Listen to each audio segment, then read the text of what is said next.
Throughout the world, everywhere we are brothers. Why then do the winds and waves rage so turbulently?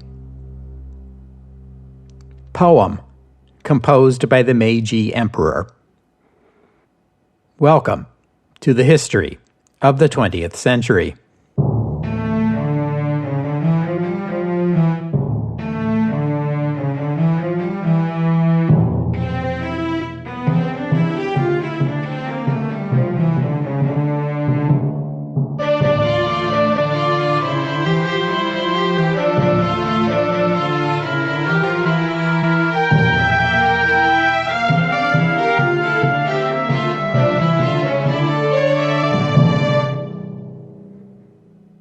Episode 349. Why do the winds and waves rage so turbulently? Last week, we were moving along very nicely with the narrative of the German war against the Soviet Union until early December 1941, when two important things happened. First, the Red Army began a winter counteroffensive. I'm going to put a pin in that story for a while and turn instead to the second major development. Japan declared war on the United States. To tell that story, we're going to have to turn back the clock a bit. Ever since the German annexation of Austria, I've been focusing on the events that led to war in Europe, and then to the war itself. But we have another war that's already started between Japan and China.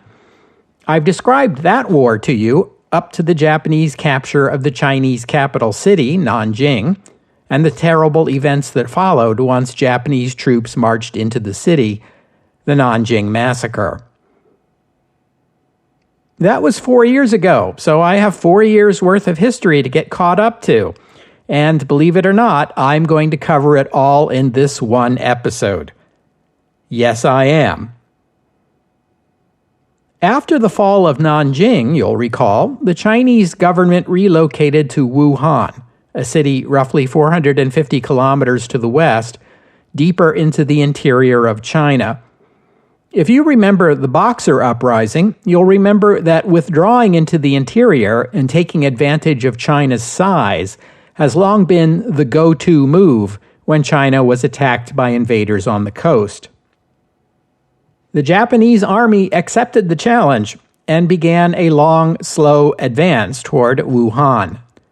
Chiang Kai-shek vowed to fight on, and Chinese soldiers did fight fiercely, but the Japanese were better trained and better equipped and gradually pushed the Chinese back. In June 1938, the Chinese made the dubious decision to destroy dikes along the Yellow River, which produced a huge flood that submerged a large area of central China. On the plus side, these floods impeded the Japanese advance, destroying roads and railroads and preventing a Japanese advance into the key province of Sichuan in the southwest of the country.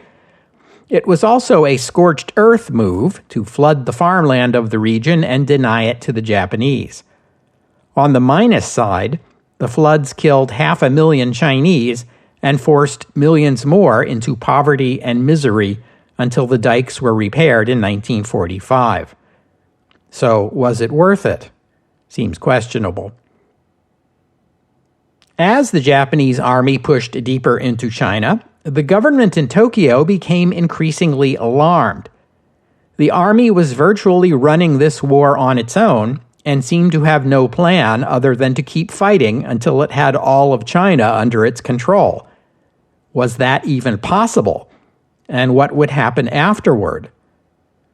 Tokyo initiated backdoor negotiations with the nationalist government in Wuhan, using the German ambassador to China as an intermediary, since Germany had amicable relations with both sides. The initial peace offer from Tokyo was so generous that Chiang was tempted to take it, but as he deliberated, the Japanese army continued to fight, and the Japanese took the provocative step of setting up a rival Chinese government in Beijing, and these talks fell apart. I mentioned earlier that in March 1938, the Japanese Diet passed a bill permitting the army to mobilize on a grand scale. When that bill passed, the civilian government essentially ceded control over the war to the army. In late October 1938, just as the Sudetenland crisis was playing out in Europe, the Japanese army captured Wuhan after weeks of intense, costly combat.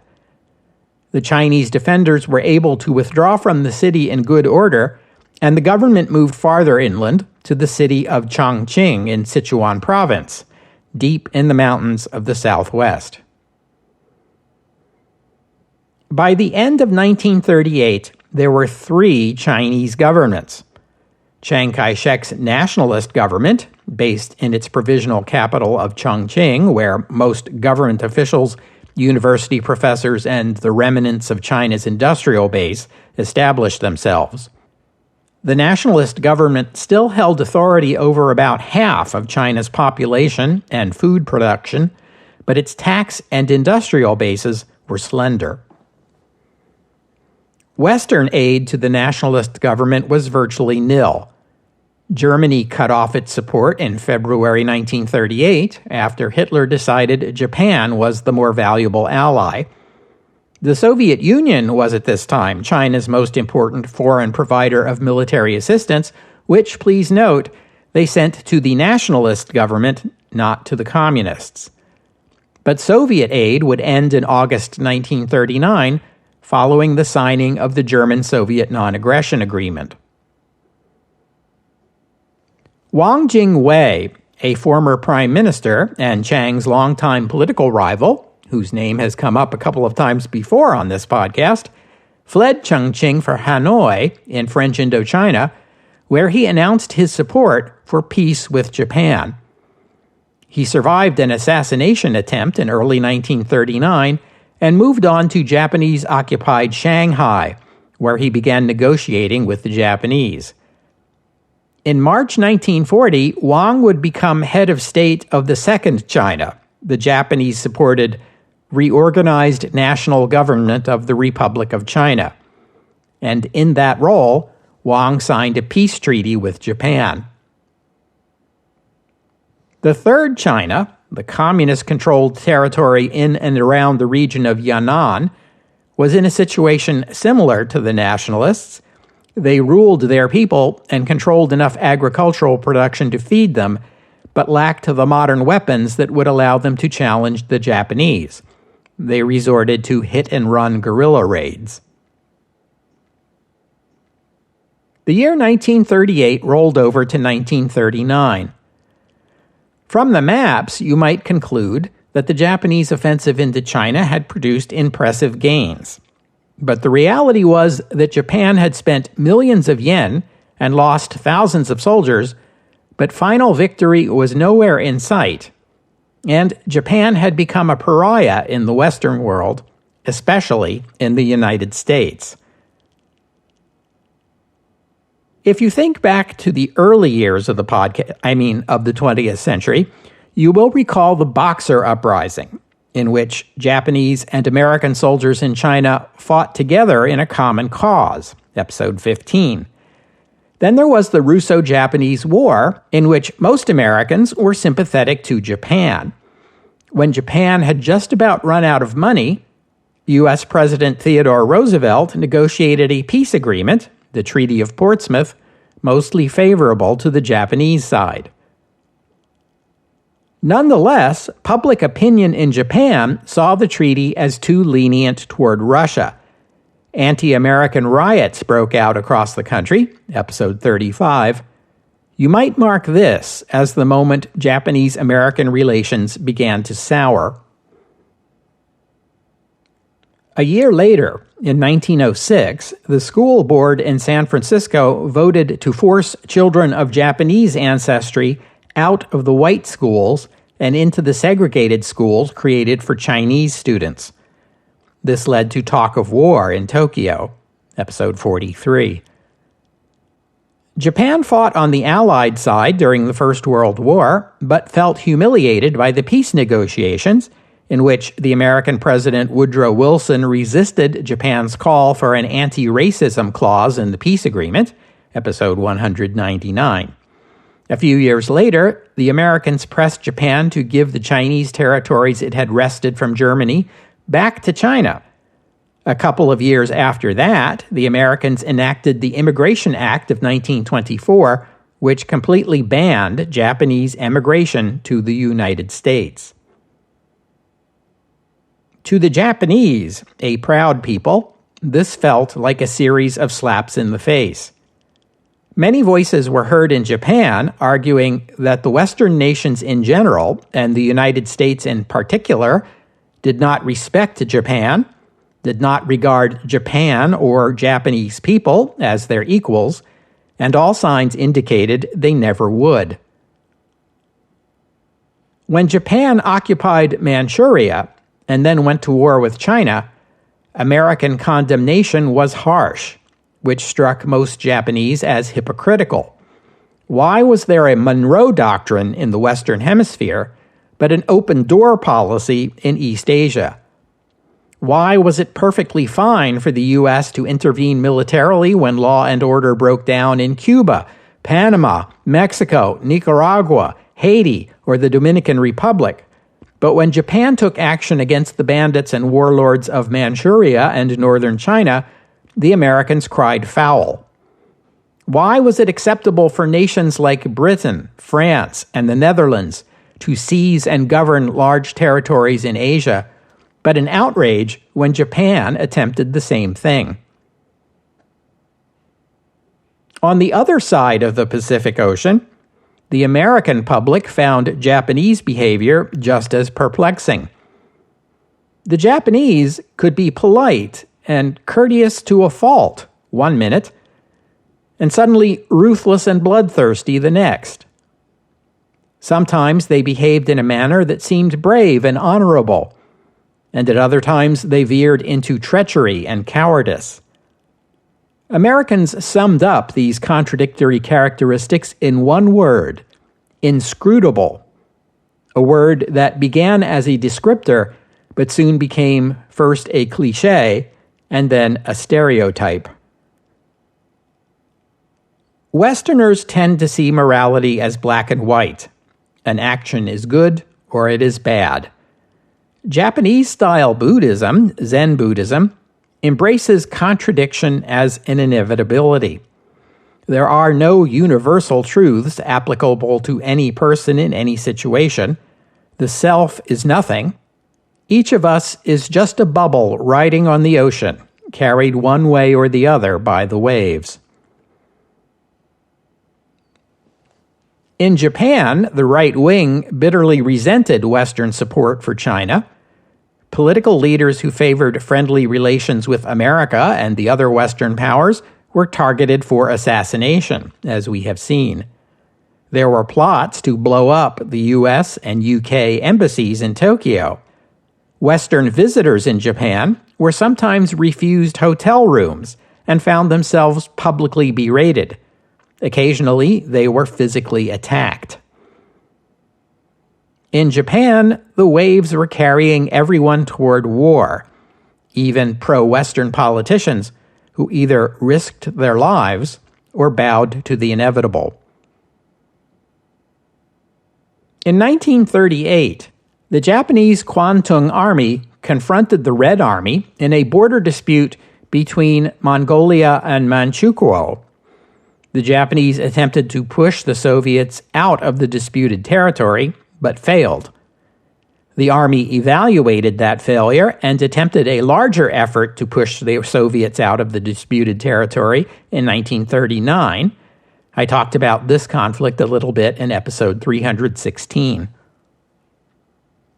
Once again, the Kwantung Army had initiated a conflict on its own authority, without the knowledge or approval of the civilian leadership in Tokyo. The army advanced into Mongolian territory claimed by Japan. The Red Army resisted. The fighting went on from May to August of 1939. Both sides took substantial losses in soldiers and arms.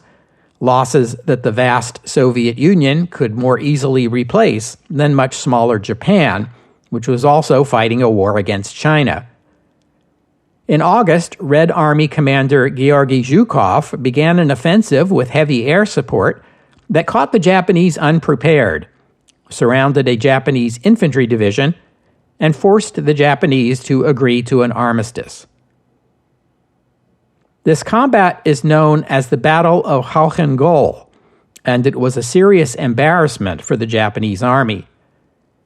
The fighting revealed that the Russians had more and better tanks and combat aircraft than the Japanese, and their tactics weren't too shabby either. The Japanese military needed better arms and better tactics, and it needed them right away.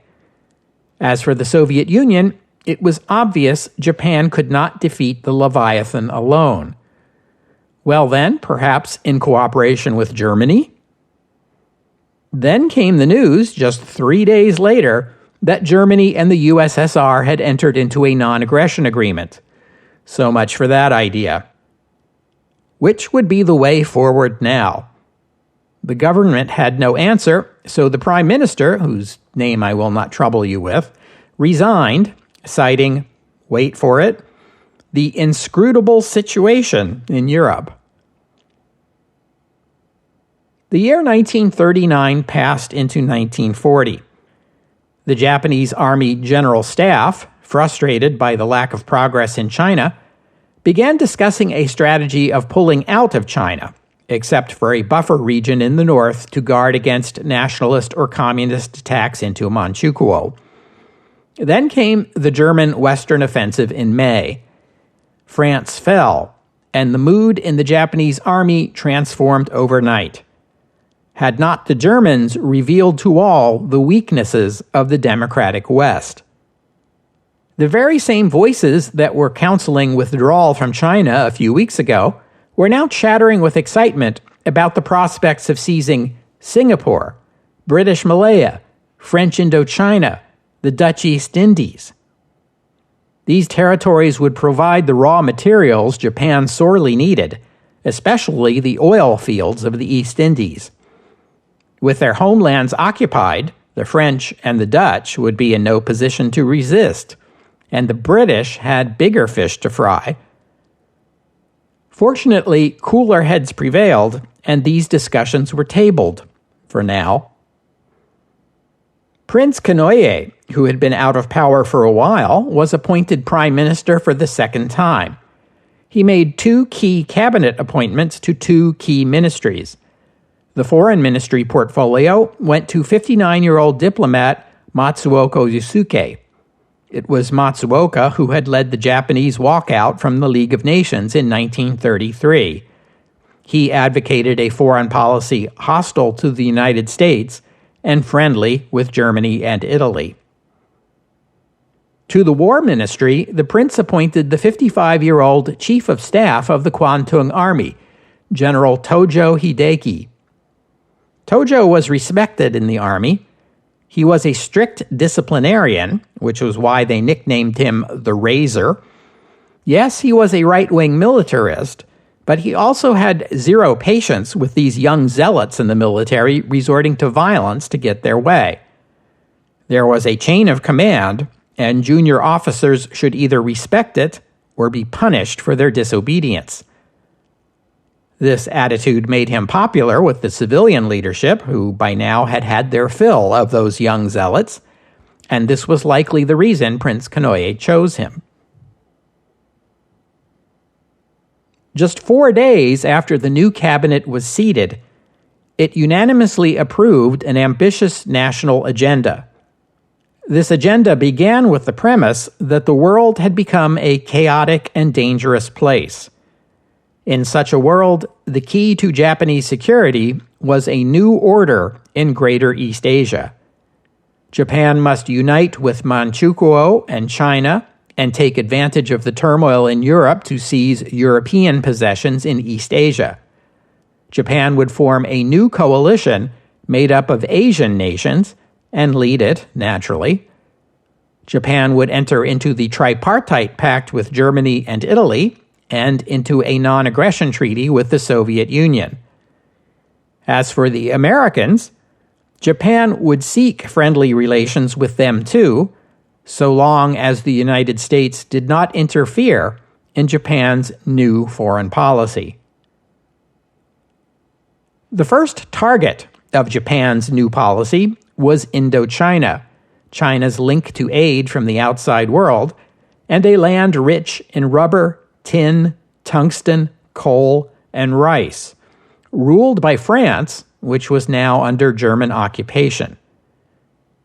I already described to you in episode 325 Japan's moves to station military units in Indochina and to close off foreign aid to China, which it accomplished without need to resort to force.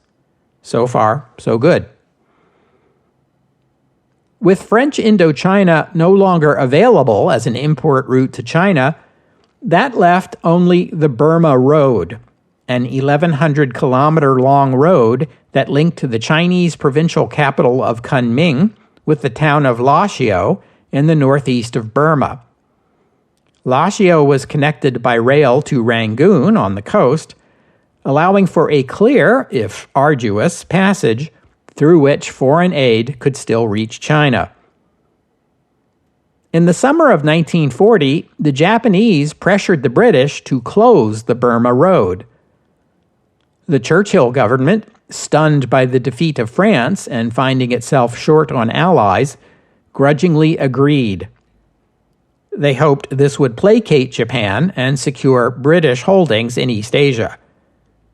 But after 3 months, the British were feeling braver, and the Japanese weren't looking very placated, so they opened the road again. Back in Tokyo, as talks on the coming tripartite pact neared their conclusion, the Navy was leery of this agreement. The admirals protested that it held the potential to drag Japan into some future European conflict in which it was not in Japan's interest to get involved. No, said Foreign Minister Matsuoka.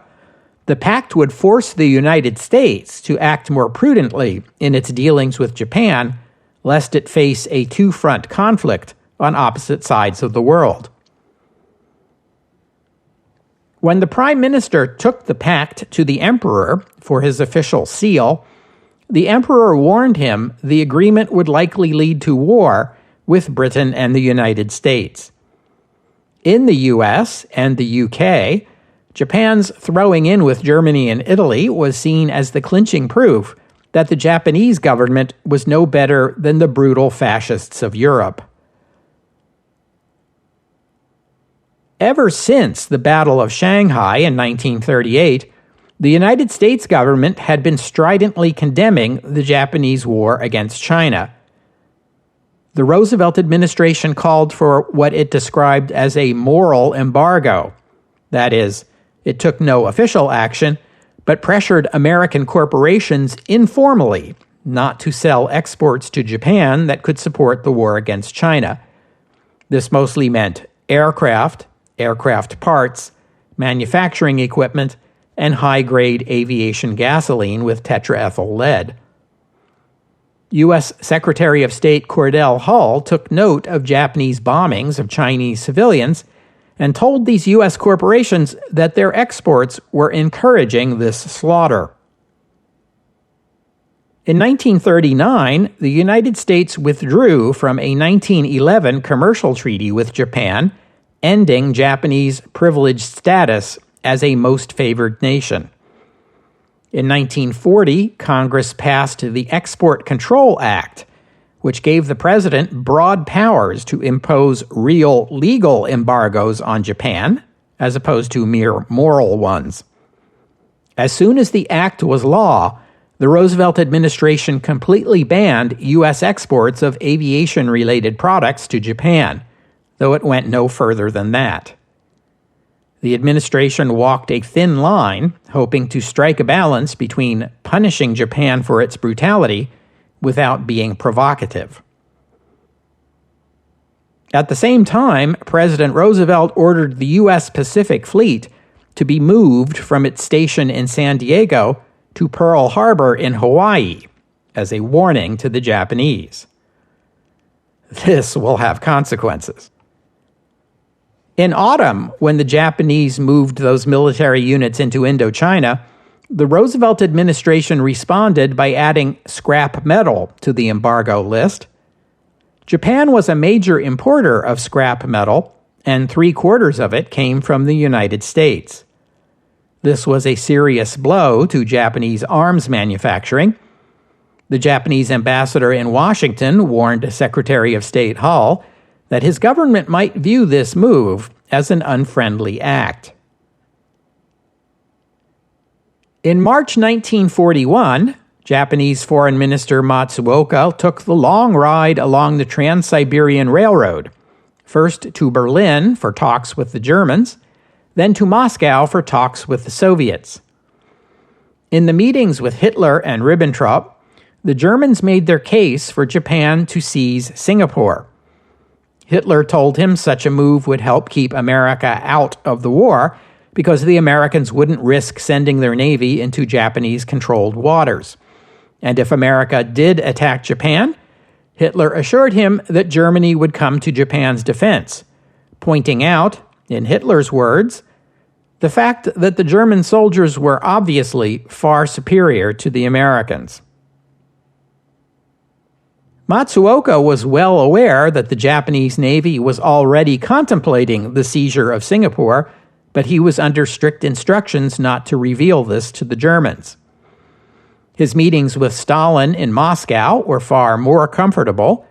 They concluded a non-aggression pact between their two nations.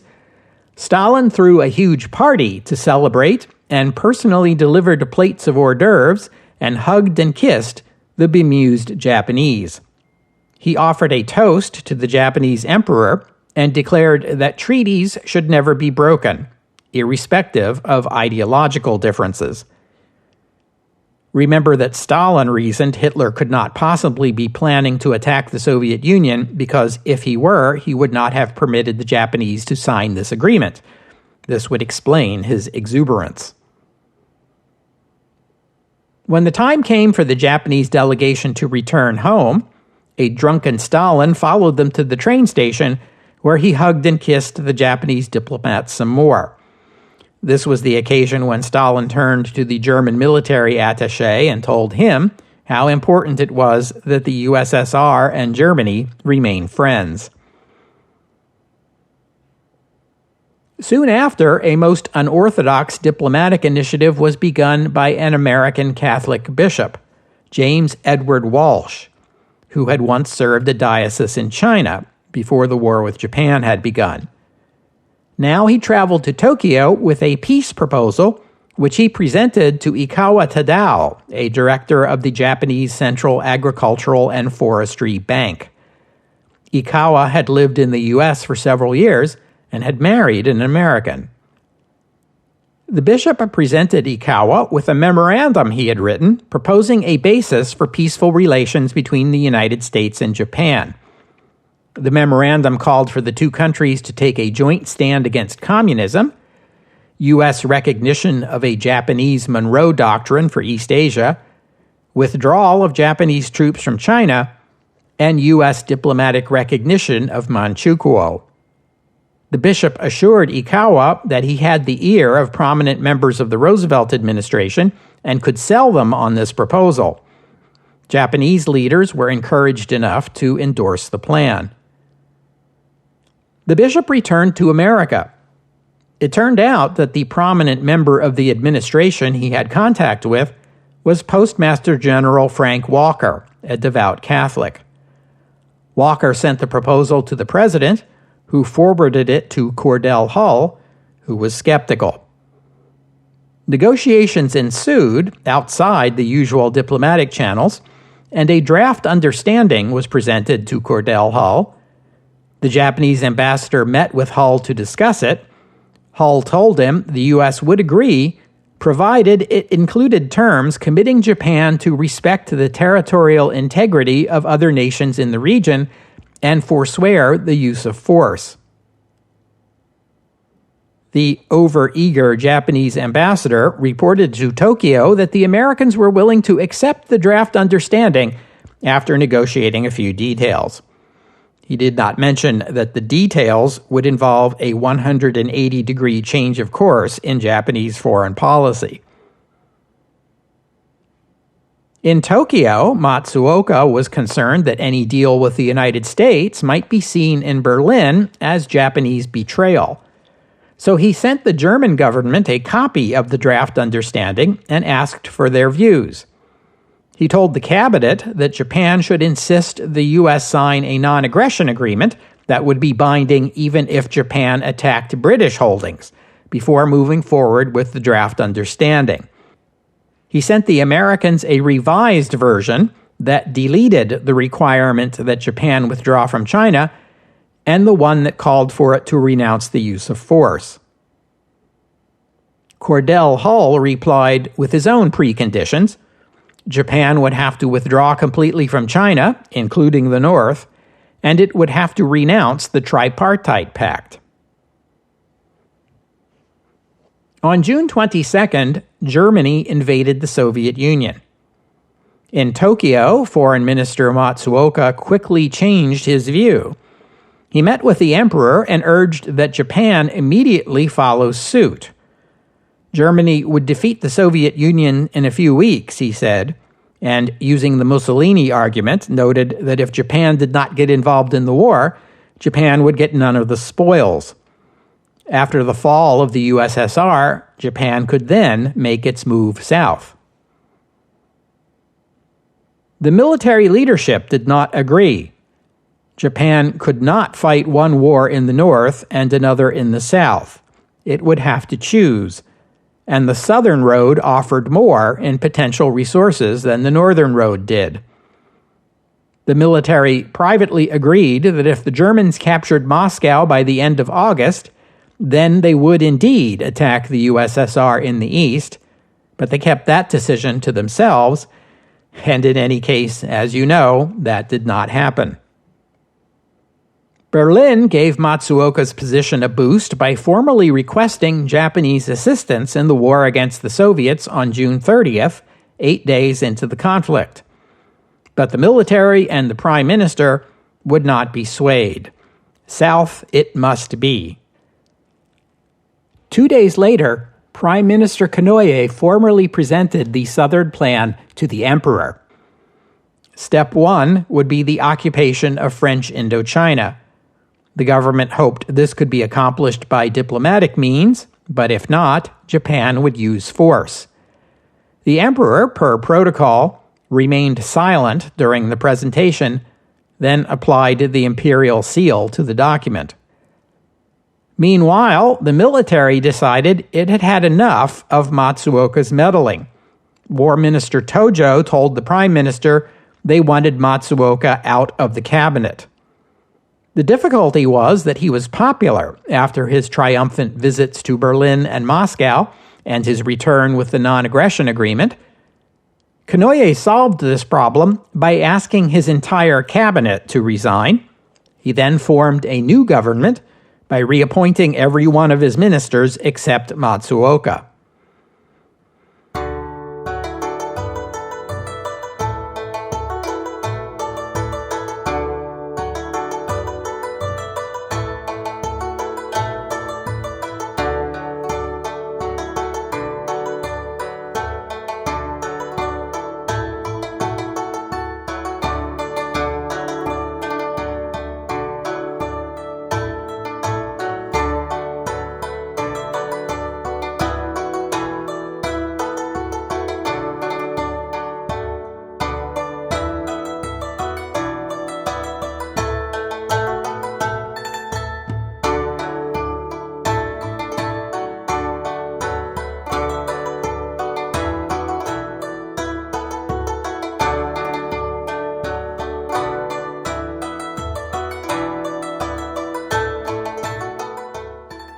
So much for negotiating with the Americans.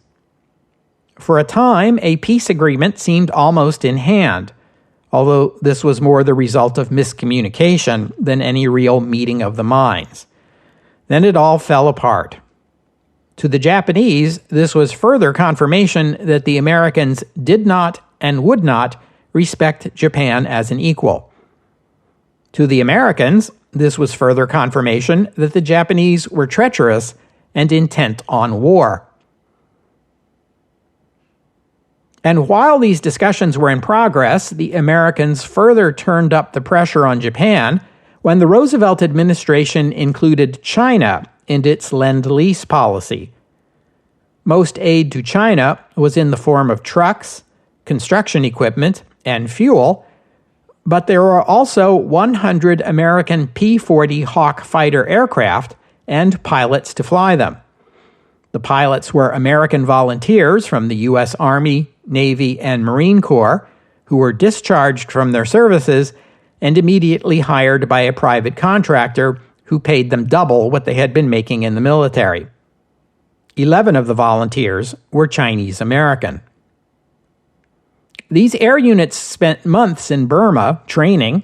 Then they were deployed in 3 squadrons, 2 in Kunming and 1 in Rangoon. Their primary mission was to provide air cover for the Burma Road.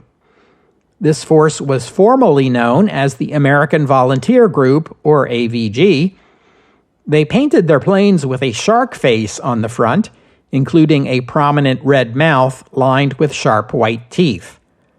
The idea for this came from the Luftwaffe, where a unit flew Me-110s with similar markings. They were supposed to look like sharks, although the nickname the unit acquired suggested a different animal. They were dubbed the Flying Tigers.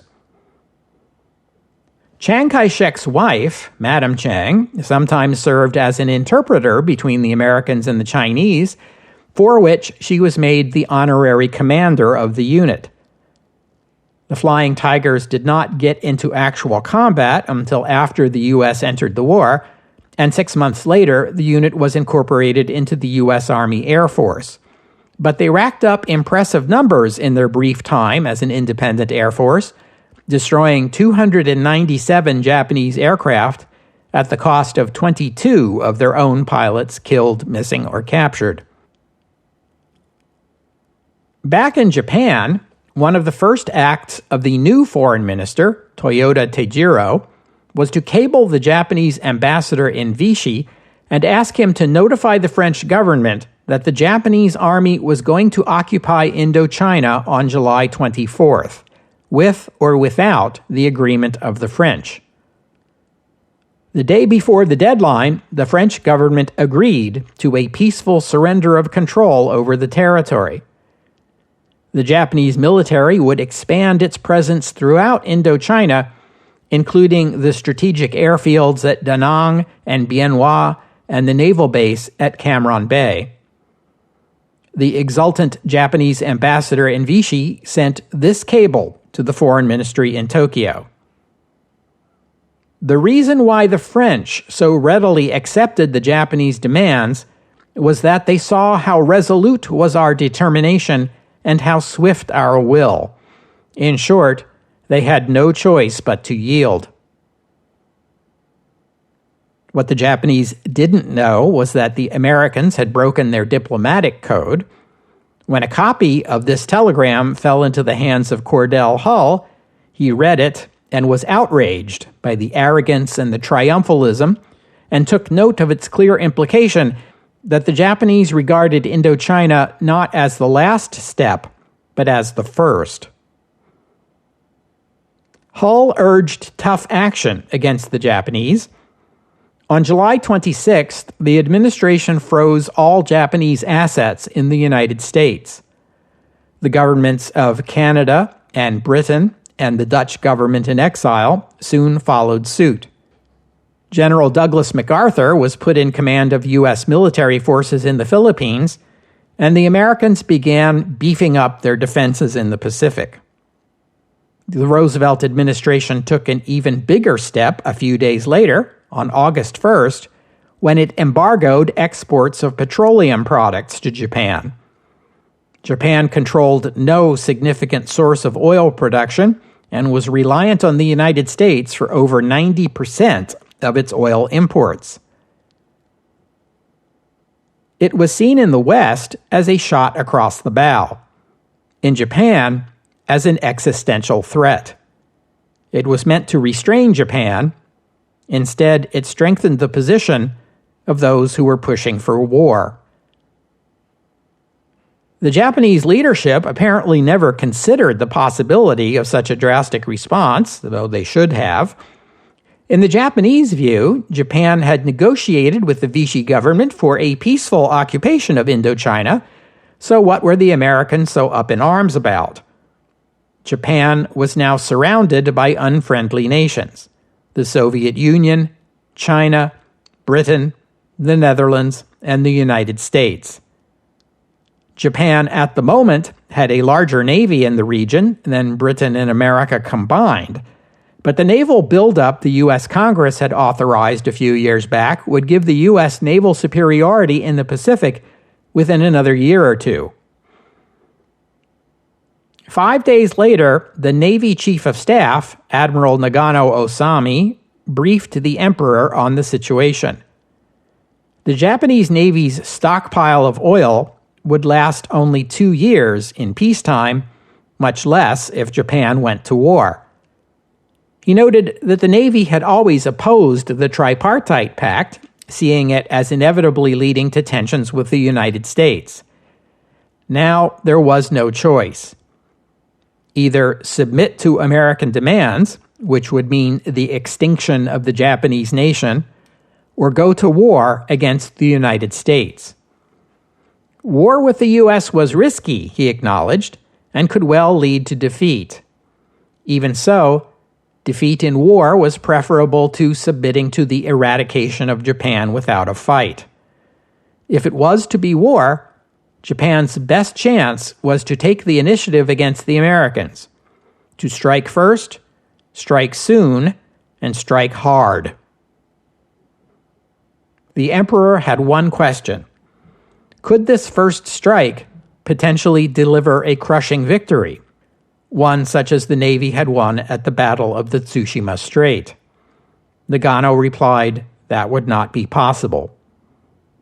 Then this war will be a desperate one, the Emperor concluded.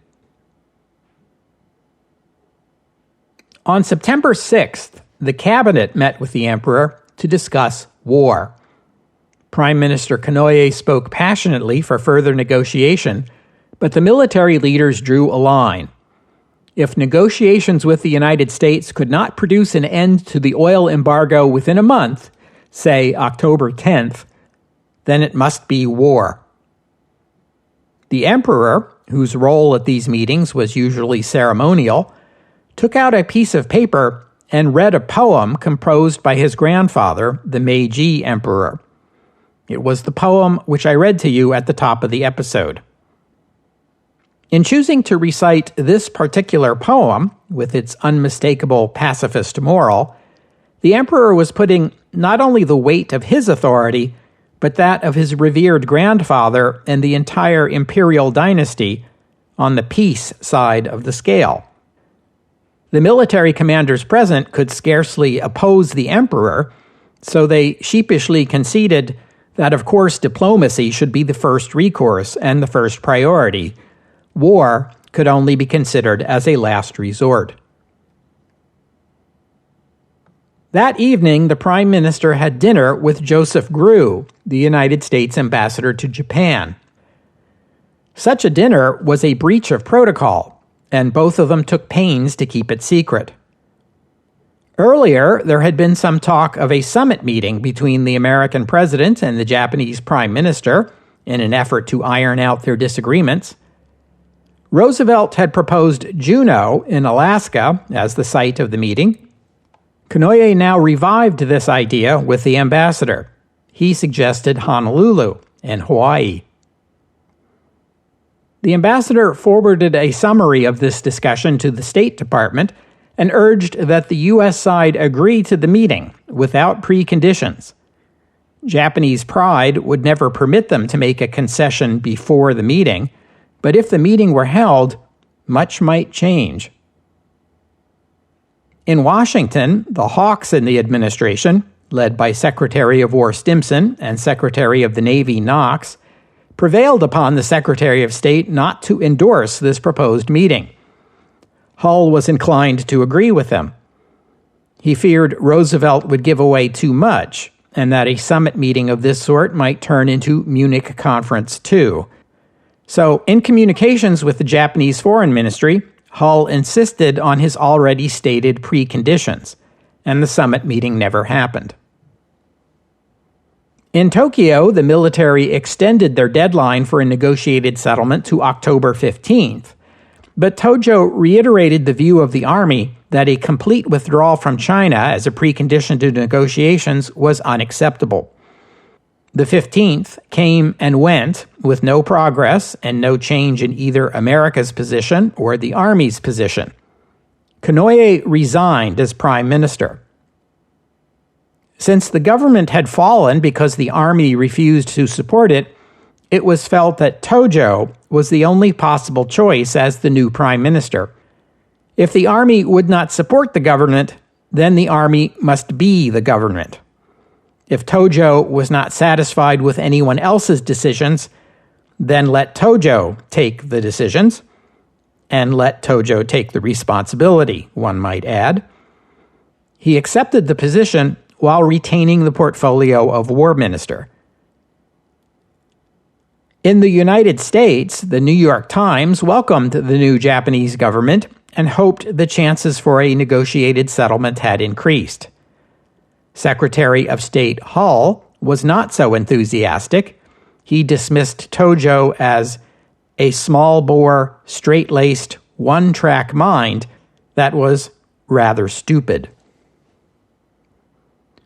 Richard Zorga, a German journalist in Japan who was moonlighting as a Soviet spy, signaled to Moscow that the Japanese seemed determined to turn their ambitions southward, that war with the United States was probable, but that Japan would not attack the Soviet Union, at least not in the foreseeable future.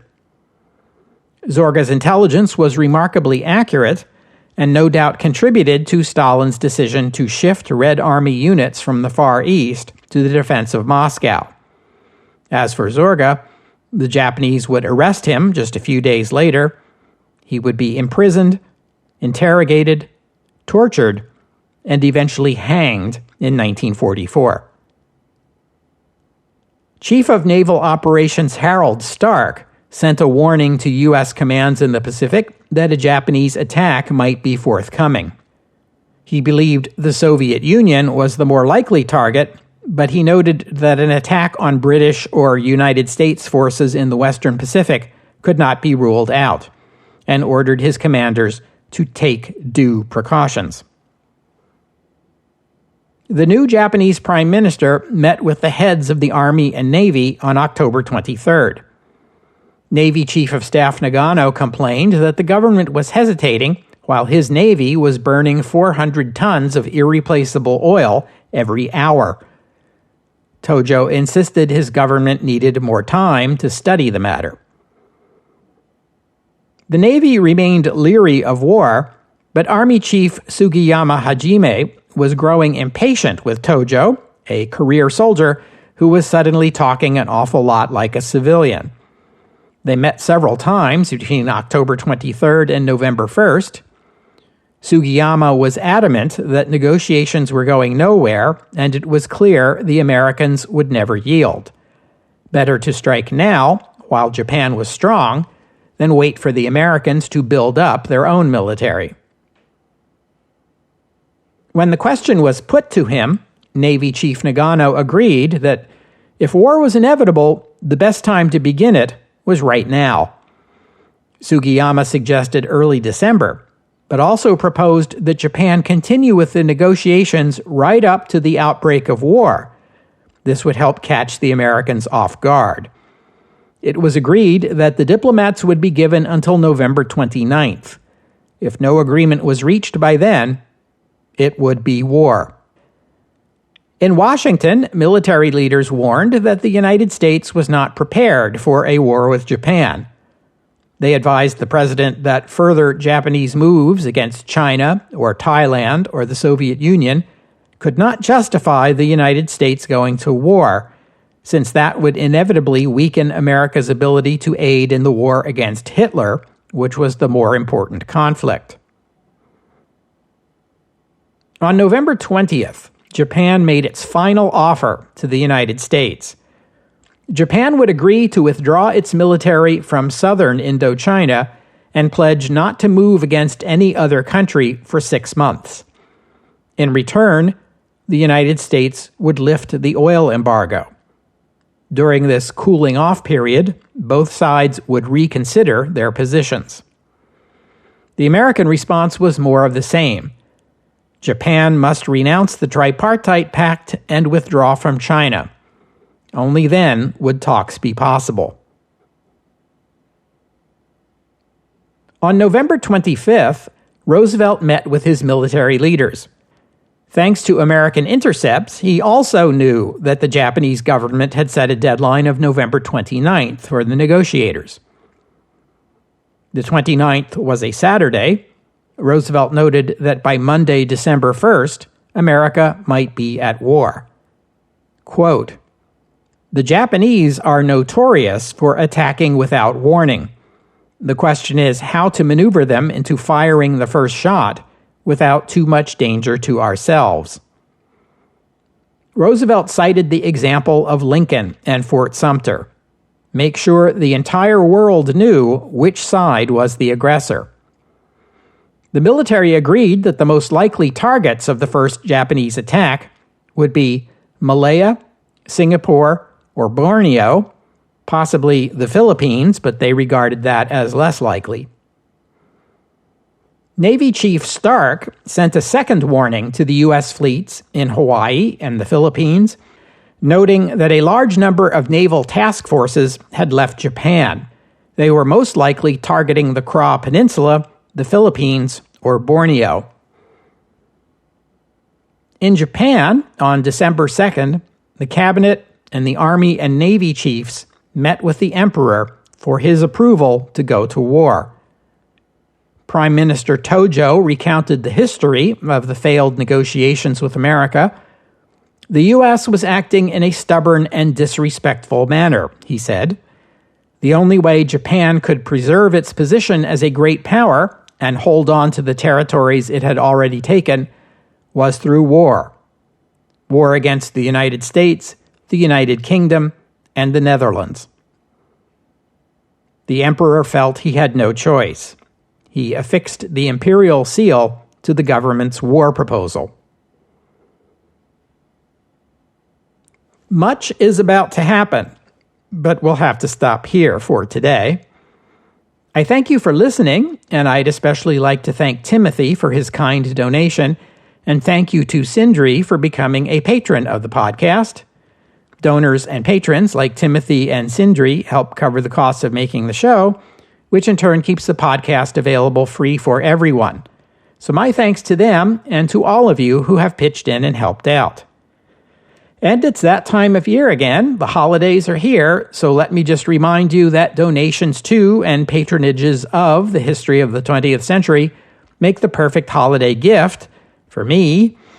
If you'd like to become a patron or make a donation, you are very welcome. Just visit the website, historyofthe20thcentury.com, and click on the PayPal or Patreon buttons. The podcast website also contains notes about the music used on the podcast, which is sometimes my own work and sometimes licensed, but many times the music you hear here is free and downloadable. If you hear a piece of music on the podcast and you would like to know more about it, including the composer, the performers, and a link to where you can download it, that would be the place to go. And while you're there, you can always leave a comment and let me know what you thought about today's show. It has been my custom for the past few years to release a bonus Christmas episode. This is my gift to you, my listeners, to express my gratitude. Watch for that special episode, and I hope you'll join me next week here on the History of the 20th Century, as Japan is about to go to war with the United States. Climb Mount Niitaka next week, here on the History of the 20th Century. Oh, and one more thing. U.S. Ambassador Grew sent multiple cables to the State Department urging that the president accept Prime Minister Konoye's invitation to a summit meeting without preconditions. Japan was taking the first step toward peace. It was churlish of the U.S. government to insist that Japan concede on the most important points before the meeting even took place. His urgings fell on deaf ears. He even tried writing a Dear Frank letter directly to the president, to no avail. He passed along a rumor that in the event of war, the Japanese would attempt a surprise attack on the U.S. naval base at Pearl Harbor, but no one in Washington took this seriously. It would have been a very Roosevelt move for FDR to bypass the State Department and handle the situation with the Japanese himself. We've seen him make that move before. So had his cabinet and officials in the State Department, so they did everything they could to discourage him. Besides, Roosevelt was at this time preoccupied with his meeting with Winston Churchill and the situation in the Atlantic, and apparently content to leave relations with Japan in the hands of Cordell Hull. There were those in Tokyo who opposed the summit as well. On September 18th, 4 of them attempted to assassinate the prime minister, probably because they opposed his efforts to negotiate with the United States. When Joseph Grew returned to the United States in 1942, after the war began, he asked Secretary of State Hull why the summit meeting proposal had been rejected. He told Hull it might have prevented the war. Hull replied, "If you thought so strongly, why didn't you board a plane and come tell us?" Hull's response left Grew wondering if the secretary had even read his cables.